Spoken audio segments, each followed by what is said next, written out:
Okay, मी निघतो. थांबा बाबा, आधी मी विचारलेल्या प्रश्नाचं उत्तर देऊन जा. साई, तुला माहिती आहे मला डॉट 10:30 ऑफिसला पोचायचं असतं. 11च्या जनरल मीटिंगच्या आधी मला एक काम कंप्लीट करायचं आहे. आणि तुला जे काही विचारायचंय ते तू यापूर्वी 2दा विचारून झालंय आणि मला वाटतं मी त्याचं उत्तरही दिलंय. नाऊ प्लीज लेट मी गो. काय उत्तर दिलेत तुम्ही बाबा? काय विचारलेस तू जाई? मी तुम्हाला असं विचारलं की मी दिलेल्या माहितीच्या आधारे तुम्ही आकांक्षा मावशी अडचणीत येईल अशा पद्धतीने निर्णय घेऊन तिला वागायला तुम्ही आय मीन टू से अशा पद्धतीने करायला का भाग पाडताय? मी तुला तिसऱ्यांदा परत तेच उत्तर देतोय. It is none of your business. मी काय निर्णय घ्यावेत याच्याशी तुझा काही संबंध नाहीये. निदान ऑफिसच्या कामाच्या बाबतीत तर नाहीच नाही. अंडरस्टँड? बाबा, तुमचा माझ्याशी, तनुशी, आकांक्षा मावशीशी तरी काही संबंध आहे की नाही? का आमच्याशी सुद्धा काहीही संबंध नाहीये तुमचा? तुम्ही आपल्याच माणसांशी असं कसं वागू शकता हो? जाई, तू काय मला जाब विचारतेस का? जाब विचारायचा अधिकार मला नाहीये हे मला माहितीये. आणि जर का तो अधिकार असता ना तर मी नक्की जाब विचारला असता तुम्हाला. Jaai, don't cross your limits. Okay, I am sorry. मी तुम्हाला हात जोडून विचारते बाबा, तुम्ही त्या माहितीचा अशा पद्धतीने वापर का करून घेताय? जाई, एक गोष्ट लक्षात ठेव. माहिती मिळाली, कुठून मिळाली, कशी मिळाली, मुद्दामून मिळवली का आपणहून मिळाली, हा भाग सर्वस्वी निराळा, वेगळा आहे. पण त्या माहितीत एखादी महत्वाची बातमी दडलेली असेल तर मी त्याचा बेलाशक वापर करेन. आपल्याच माणसांविरुद्ध? आपल्या माणसांना त्यात नुकसान होणार आहे हे माहीत असून सुद्धा? Again Jaai, again, it is none of your business. मी काय करतोय याची मला पूर्ण कल्पना आहे आणि त्याचे काय परिणाम होणार आहेत याची. Okay, bye.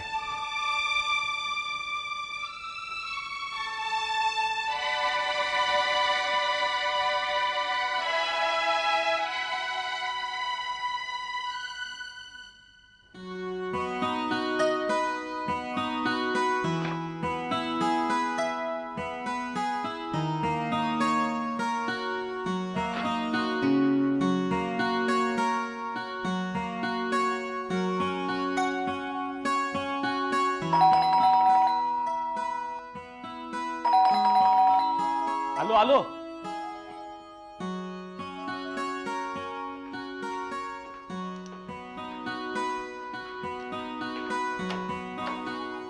मावशी आहे? नाही, ती ऑफिसमध्ये गेली. तू ये आधी. मोनी, अगं तनू दादा आलाय. तनू, हा, बघ रे, तुला माझ्या हातावर कुठे भाग्यरेषा दिसते का? हा, भाग्यरेषा रे, दिसते का बघ ना. म्हणजे ज्याच्यामुळे आपल्याला आपलं भाग्य कळतं ना. हे बघ इथं अशी. बाबा, पुरे आता तुम्ही आज जा. सकाळपासून असंच चाललंय त्यांचं. स्वतःच्याच हातावरची भाग्यरेषा शोधतायत. तू आता कसा काय आलास रे? काय नाही ग, मावशीला भेटायला आलो होतो. का, काही विशेष काम होतं? हो, म्हणजे तसं विशेषच. मावशी कधी गेली? अर्धा पाऊण तास झाला असेल. का रे? तुला सांगण्यासारखं नाहीये, तू लहान आहेस अजून. मी काही लहान नाहीये, कळलं ना? बरं बाई, कधी येईल मावशी? असं काही नक्की नसतं, पण 9च्या सुमारास येते. तू कोल्ड्रिंक पिणार? नाही, नको. मग बर्गर आणते. नको ग बाई, मला काही नको. काय बोर आहेस रे तू? खायला नको, प्यायला नको, काय काम आहे ते सांगत पण नाहीयेस. मग कशाला आलायस? एकदा सांगितलं ना मावशीला भेटायला आलोय म्हणून. मग तिला ऑफिसला फोन कर, अपॉइंटमेंट घे आणि भेट. ओके, मी जाते अभ्यासाला. ए मोनी, जरा मावशीच्या ऑफिसला फोन लाव ना.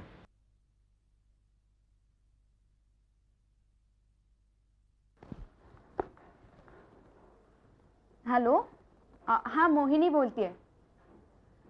आई, बरं ठीक आहे, हो चालेल. आई परस इथून एका मीटिंगला गेली आहे आणि मग तिथूनच ऑफिसला जाईल. बरं ठीक आहे, मी निघतो. मावशीला सांग मी. तू आला होतास म्हणून, पण कशाला आला होतास विचारलं तर काय सांगू? तिला सांग तिच्याकडे महत्त्वाचं काम होतं. ठीक आहे, मी तिला घरी फोन करायला सांगते. अजिबात नको. मी घरी नसेन. मग रात्री करायला सांगते. नाही, रात्री घरी नसेन मी. ओ, कुठे पार्टीला जाणारच वाटतं. नाही का बाई, उगाच नको ती प्रश्न विचारू, माझं डोकं फिरू नकोस हा.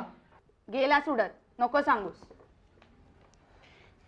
ए मॅड, मी काय तुझ्यावर चिडलो नाही, आधीच पकलो होतो म्हणून बोललो मी. बरं बाई, सॉरी. ठीक आहे, मावशीला सांग येऊन गेलो मग. चल बाय. बाय.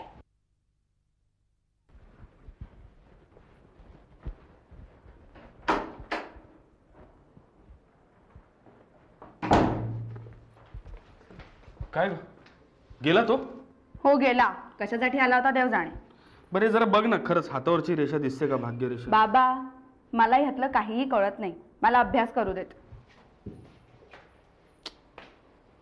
काहीतरी घोळ आहे. भाग्य हरवलं की हातावरच्या रेषा पण हरवतात की काय? कुठल्या तरी एक्सपर्टला विचारलं पाहिजे. हा तनू पण भाग्यरेषा हरवल्यासारखा वाटत होता. चला आपण आपलं काम करूया. एक्सक्यूज मी आत येऊ का? हो प्लीज या ना. नमस्कार, मी अक्षता जोशी, आकांक्षाची सगळ्यात लहान बहीण.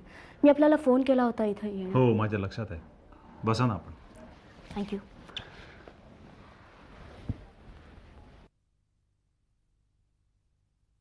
वेल, आपण कशाविषयी बोलणार आहोत साधारण कल्पना आहे मला. गुड. नाही म्हणजे मी फार वेळ घेणार नाही आपला. I know you are a extremely busy person, so please आपण बोलायला सुरुवात करण्या अगोदर तुम्ही काही घेणार का? म्हणजे चहा, coffee? No no thank you. Thanks. Well, काय करता आपण? मी IAS ऑफिसर आहे. सध्या महाराष्ट्रातच आहे माझं posting. Great. Nice to meet you. आपण सरळ मुद्द्याकडे वळूया का? हो खरं म्हणजे, पण त्यासाठी तुम्ही खरं म्हणजे आकांक्षाला इथे आणायला पाहिजे होतं. कशा करता? नाही म्हणजे काही गोष्टींबाबत सविस्तर बोलता आलं असतं, म्हणजे समज, गैरसमज. वेल म्हणजे नाही, मी आज फक्त आमच्या आईचा निरोप तुम्हाला सांगायला आले. तुम्ही तनू बरोबर, आय मीन तन्वीर बरोबर हा जो एक खेळ सुरू केला, त्याबद्दल आईने तुम्हाला अगोदरच धोक्याची सूचना दिली होती. तुम्हाला थांबायला, हा खेळ थांबवायला सांगितलं होतं, पण तुम्ही ऐकलं नाही. हो, मी त्यांचं ऐकलं नाही. काय 18-19 वर्षांनंतर अचानक माझा मुलगा माझ्या डोळ्यासमोर आला आणि मी स्वतःला आवरू शकलो नाही. तन्वीर आकांक्षा जोशी असं नाव सांगणारा मुलगा माझ्या मुलाशिवाय दुसरा असूच शकत नाही याची खात्री पटली.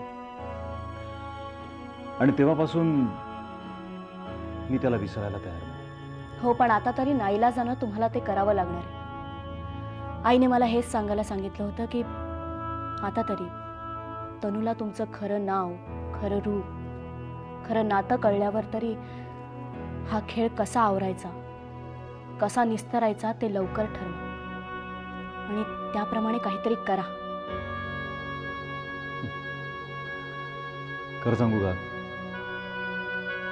ते आता माझ्या एकट्याच्या हाती उरलेलं नाही. आईने हेही सांगितलंय की या प्रकरणामुळे डोक्यात राग घालून घरातून निघून गेलेला आमचा मुलगा What? I can't believe this. आमचा तन्वीर प्लीज आम्हाला परत मिळवून द्या.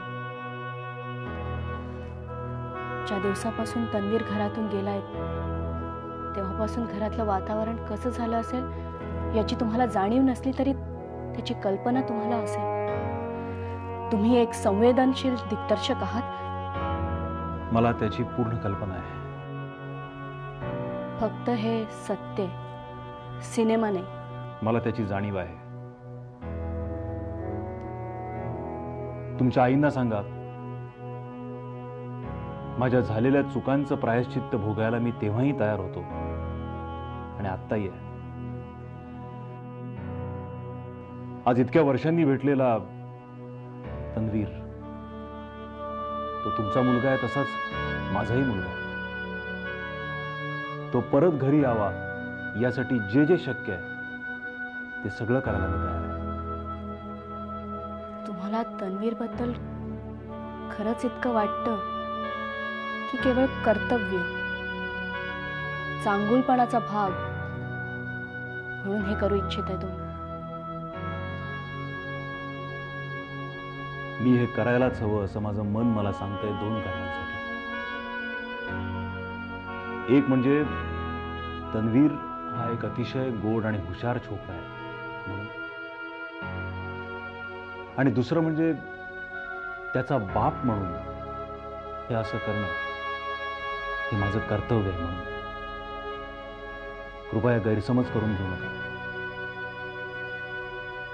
संकट माझ्यामुळे तुमच्यावर आलंय असं समजू नका. संकट माझ्यावरही आलंय.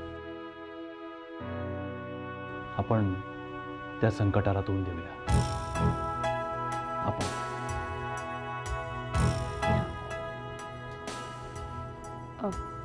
बरं, मी निघते आता.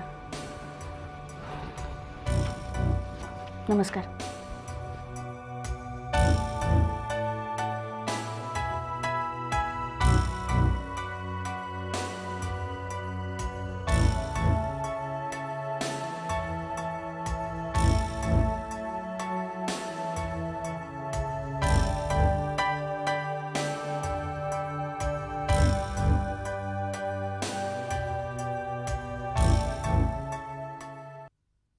रे धनाजी, माका वाटतं आपलं फर्स्ट क्लास मृदुंग केलेलो हा. दोन्ही बाजूसून आपणाक थापडा पडतो. नाही तर काय, इथं आलो तर मॅडमचा पण पत्ता नाही. हे म्हणजे देणं न घेणं आणि फुकटचं कंदील लावून येणं. पण मी म्हणतोय, आपण काय मिस्टेक केलं काय? नाही, जर मिस्टेक केली असते आणि साहेबांनी आपला छापला असताना त्याचा माका काही एक वाटला नसता. कशाचो कसा नाही पत्तो. हे बघ, नचिक साहेबांवर राहायचं रेवा. काय रे, तू मला ऑर्डर सोडतोस? नाही, तुमका मी रिक्वेस्ट करतोय नचिकेत साहेबांनो, हयात मा असं म्हणतोय मी. आता आलो, बोला. नाही. आणि काय रे, सगळे गेले आणि ऑफिसमध्ये काय तुम्ही टाइमपास करत बसलाय? कर्माचो टाइमपास. नाही तर काय, इथं फार डोकं फिरायची येळ आली. का, काय झालं? हो, आम्ही 2 जण दुपारी कप परेडला नव्हतो का गेलो कॉन्फरन्स कव्हर करायला. मग तिथं कौशिक साहेब पण आले होते. तो कशाला आला तिकडे? या ते आता आम्हाला दोघांना कसं माहीत असणार. आम्हाला दोघांना घेतलं एका कोपऱ्यात. म्हणले त्या डायरेक्टर शिरोडकरच्या स्टोरीचं काय झालं. अहो, आम्ही एकमेकांकडे बघतच बसलो तिकडं. मी म्हणलं, खैचो रे डायरेक्टर. बाबा रे माझ्या, असं जो पारो चढलो त्याचो आमका झाप झाप झापल्यानी 4 चौकात इज्जतीचो पंचनामा असतो. मी त्याचं काय झालं सर, त्याचं असं झालं सर, आपलं म्हणते ऐकून घेऊ का तयार नाही तो. मका युजलेस नी आणि काय म्हणले रे ते, अनकेपेबल. तास्ता 4 चौकात म्हणले माहिती आमका. नाही तर काय, 8-10 शिव्यांचा पार चिकूल उडवला आमच्या तोंडावर. समद्याल समोर तोंड बरबटवून टाकलं आमचं. मग हो, मॅडमनी आम्हाला आता या स्टोरी बद्दल सांगायला नको का. आणि आता स्टोरी करायची म्हणजे थोडा वेळ लागतो की नाही. ना, असं कसं बोलून चालत रे. अरे सांगितलं नव्हतं तर सांगायचं ना तसं. असं म्हणजे हाय सर, मॅडम येऊन आमकाच हसतात हसतात वरती. काय हसताय राव तुम्ही. आमच्या इज्जतीचा इकडे पार पंचनामा झाला आणि तुम्ही खदा खदा हसताय. अहो, म्हटलं मॅडम नाही येऊन इथे विचारावं, तर इथं मॅडमचा पण पत्ता नाही. तुम्हाला त्या शिरोडकर बद्दल काय माहित आहे का? नाही म्हणजे त्याची स्टोरी बिरी काय ते कळलं असतं तर बरं झालं असतं ना. नाही आता जोडे खायचं तर नक्की झालेलंच आहे, पण कशासाठी खायचे ते माहित असायला नको का? नाही रे बाबा, मला खरंच यातलं काय माहिती ना. तू डायरेक्टर शिरोडकर म्हणजे वीरेंद्र शिरोडकर तर नसतात ना. अरे बाबा माझ्या, नचिकेत साहेबानो मोठा डायरेक्टर राहतो, पण त्याची कसली स्टोरी. खरंच मला काय माहिती नाही. अरे मी आता एडिटिंगला बसायला चाललोय, जाऊ का मी? आमच्या डोक्याचं इथं पार गोविंदा झालाय. तुम्ही कशाला उगाच माठ फोडून स्वतःच्या अंगावर दही उडवून घेताय. निघा तुम्ही. बरं तुम्हाला काय चहा वगैरे पाठवू का? खरंच पाठवताय? लय उपकार होतील तुमचे आमच्यावर. हे मी काय सांगतो तू ऐक ना पहिला. अरे शिरोडकर म्हणजे लफडीबाज माणूस रे. तुला कसं माहित? अरे मॅगझिन फिल्मी मॅगझिन वाचते ना मी. बायकांची लय लफडी करतो हा माणूस. एक सोडून प्रत्येक बाईचं लफडं असतं. हे तुला कसं माहित? फिल्मी मॅगझिन मी वाचलेलं.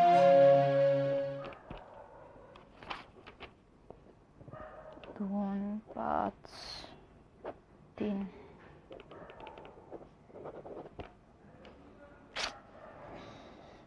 डोकं दुखतंय.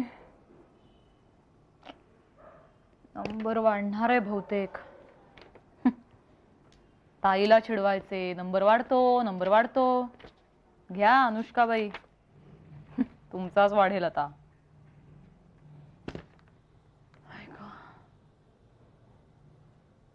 मोनी, काय ग, तू अजून झोपली नाहीस? नाही, एक चॅप्टर कंप्लीट करून मग झोपेन म्हटलं होतं.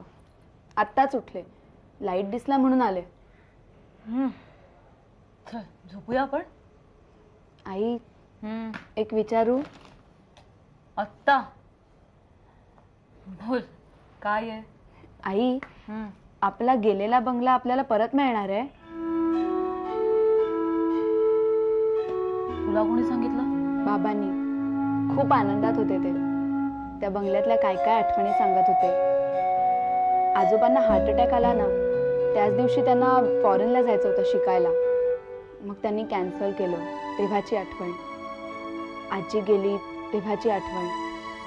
तुमच्या लग्नाच्या वेळेला अख्ख्या बंगल्याला लाइटिंग केलं होतं तेव्हाची आठवण. खूप आनंदात होते ते.